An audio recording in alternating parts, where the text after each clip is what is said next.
Hello, welcome to social science Pathashala. PSC, UPSC, staff selection commission എന്നിവ നടത്തുന്ന മത്സര പരീക്ഷകളിലും വിവിധ അധ്യാപക യോഗ്യതാ നിർണയ പരീക്ഷകളിലും സോഷ്യൽ സയൻസ് പാഠഭാഗങ്ങളിൽ നിന്ന് പൂർണ്ണമായ മാർക്ക് സ്കോർ ചെയ്യുവാൻ ഈ ചാനൽ ഏവരും സബ്സ്ക്രൈബ് ചെയ്യുക, ഷെയർ ചെയ്യുക. SCERT, NCERT പാഠപുസ്തകങ്ങൾ അടിസ്ഥാനമാക്കിയുള്ള എക്കണോമിക്സ് ക്ലാസിന്റെ ആദ്യത്തെ ഭാഗമാണിത്. ഏവർക്കും ക്ലാസ്സിലേക്ക് സ്വാഗതം. 1757 നമുക്കെല്ലാം പരിചയമുള്ള ഒരു വർഷമാണ്. ഈ വർഷമാണ് പ്ലാസി യുദ്ധം നടക്കുന്നത്. പ്ലാസി യുദ്ധത്തിൽ ബ്രിട്ടീഷുകാർ ബംഗാളിലെ നവാബായിരുന്ന സിറാജുദ്ദൗളയെ പരാജയപ്പെടുത്തി. ഇതോടുകൂടി ബ്രിട്ടീഷുകാർക്ക് ഇന്ത്യയിൽ രാഷ്ട്രീയ അധികാരം ലഭിക്കുകയാണ്.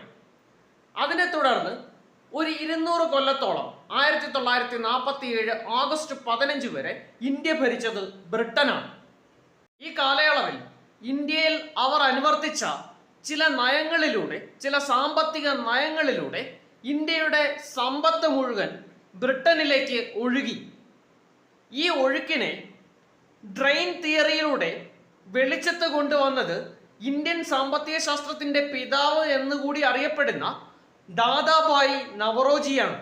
അദ്ദേഹത്തിന്റെ poverty and un-British rule in India എന്ന പുസ്തകത്തിൽ ഡ്രെയിൻ തിയറി എന്ന ആശയം അദ്ദേഹം വ്യക്തമായി പറയുന്നുണ്ട്. ബ്രിട്ടീഷുകാർ ഇന്ത്യയെ കണ്ടത് അസംസ്കൃത വസ്തുക്കൾ ശേഖരിക്കാനുള്ള ഒരു കേന്ദ്രമായും ആ അസംസ്കൃത വസ്തുക്കൾ ഉപയോഗിച്ച് അവരുടെ ഫാക്ടറികളിൽ നിർമ്മിക്കുന്ന ഉൽപ്പന്നങ്ങൾ വിറ്റഴിക്കാനുള്ള ഒരു കമ്പോളമായും മാത്രമാണ്. ബ്രിട്ടീഷ് നയങ്ങൾ ഇന്ത്യയിലെ കരകൗശല വ്യവസായത്തെ ആകെ നശിപ്പിച്ചു. ബ്രിട്ടീഷുകാർ ഇന്ത്യൻ കാർഷിക രംഗത്തെ വാണിജ്യവൽക്കരിച്ചു. ഭക്ഷ്യവിളകൾക്ക് പകരം നാണ്യവിളകൾ കൃഷി ചെയ്യുന്നതിനെയാണ് വാണിജ്യവൽക്കരണം, കൃഷിയുടെ വാണിജ്യവൽക്കരണം എന്ന് പറയുന്നത്. വലിയ ലാഭം പ്രതീക്ഷിച്ച് വാണിജ്യ വിളകൾ കൃഷി ചെയ്യുവാൻ ആരംഭിച്ച ഇന്ത്യൻ കർഷകർക്ക് നിരാശയായിരുന്നു ഫലം. വിളവെടുപ്പിന്റെ സമയമാവുമ്പോഴേക്കും അവർക്ക് ആവശ്യത്തിനുള്ള പണം പോലും ലഭിച്ചില്ല. ഇത് അവരെ നഷ്ടത്തിലേക്ക് തള്ളിവിട്ടു. ഒരു രാജ്യത്തിന്റെ സാമ്പത്തിക സ്ഥിതി ആ രാജ്യത്തിന്റെ ദേശീയ വരുമാനത്തിൽ നിന്ന് നമുക്ക് മനസ്സിലാക്കാൻ സാധിക്കുന്നതാണ്. ഒരു രാജ്യത്ത് ഒരു വർഷം ഉൽപ്പാദിപ്പിക്കപ്പെടുന്ന സാധനങ്ങളുടെയും സേവനങ്ങളുടെയും ആകെത്തുകയാണ് ആ രാജ്യത്തിന്റെ ദേശീയ വരുമാനം. ബ്രിട്ടീഷ് ഭരണകാലത്ത് ഇന്ത്യയുടെ ദേശീയ വരുമാനം കണക്കാക്കുവാനുള്ള കാര്യമായ ശ്രമങ്ങളൊന്നും തന്നെ ബ്രിട്ടീഷുകാർ നടത്തിയിട്ടില്ല, അല്ലെങ്കിൽ അവർക്ക് അതിൽ താല്പര്യമില്ലായിരുന്നു. ഇന്ത്യയിൽ ആദ്യമായി ദേശീയ വരുമാനം കണക്കാക്കിയത് ദാദാഭായ് നവറോജിയാണ്. എന്നാൽ ആദ്യമായി സയന്റിഫിക്കായി, ശാസ്ത്രീയമായ രീതിയിൽ ഇന്ത്യയുടെ ദേശീയ വരുമാനം കണക്കാക്കിയത് VKRV റാവു ആണ്. രാജ്യങ്ങളുടെ ജനസംഖ്യാ വളർച്ചയുമായി ബന്ധപ്പെട്ട സുപ്രധാനമായ ഒരു സിദ്ധാന്തമാണ് the theory of demographic transition. ഈ സിദ്ധാന്തം അനുസരിച്ച് ജനസംഖ്യ വളർച്ച പല ഘട്ടങ്ങളിലൂടെ കടന്നു പോകുന്നതാണ്. ഇതിൻ്റെ രണ്ടാമത്തെ ഘട്ടത്തിൽ രാജ്യങ്ങളുടെ ബർത്ത് റേറ്റ് വളരെ കൂടുതലായിരിക്കും, ജനന നിരക്ക് വളരെ കൂടുതലായിരിക്കും. എന്നാൽ മരണനിരക്ക് വളരെ കുറഞ്ഞുകൊണ്ടേയിരിക്കും. ജനന നിരക്ക് കൂടുകയും എന്നാൽ മരണനിരക്ക് കുറയുകയും ചെയ്യുമ്പോൾ എന്താണ് സംഭവിക്കുന്നത്? ജനസംഖ്യ കൂടും. അതായത് രാജ്യങ്ങൾ പോപ്പുലേഷൻ എക്സ്പ്ലോഷനിലോട്ട്, ജനസംഖ്യാ വിസ്ഫോടനത്തിലോട്ട് നീങ്ങും. ഇത്തരത്തിൽ ഇന്ത്യ ജനസംഖ്യാ വിസ്ഫോടനത്തിന്റെ ഘട്ടത്തിലോട്ട് കടന്നത് 1921 അതുകൊണ്ട് തന്നെ ഈ വർഷത്തെ the year of great divide എന്ന് വിളിക്കുന്നു.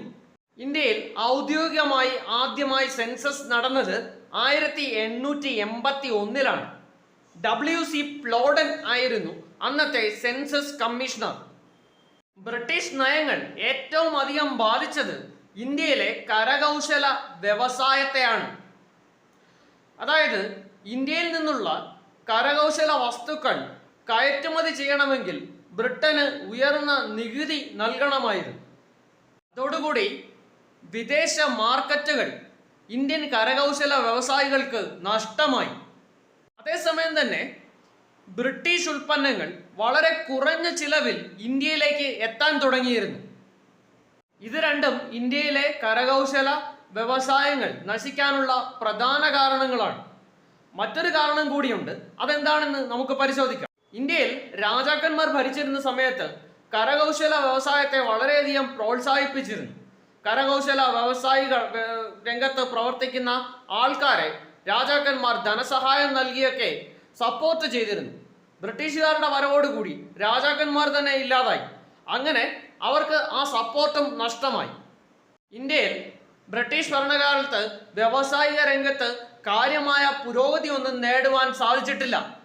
എന്നാൽ 1907 Tata iron and steel company അഥവാ ടിസ്കോ രൂപീകരിക്കപ്പെട്ടത് ഇന്ത്യൻ വ്യാവസായിക ചരിത്രത്തിലെ ഒരു നാഴികക്കല്ലായിരുന്നു. ഇന്ന് നമ്മൾ ചർച്ച ചെയ്ത ചോദ്യങ്ങളും അവയുടെ അനുബന്ധ വസ്തുതകളും നിങ്ങൾക്ക് ഉപയോഗപ്രദമാകുമെന്ന് വിശ്വസിക്കുന്നു. ഏവരും ഈ ചാനൽ സബ്സ്ക്രൈബ് ചെയ്യുവാനും ഷെയർ ചെയ്യുവാനും അഭ്യർത്ഥിക്കുന്നു. Thank you for watching this video.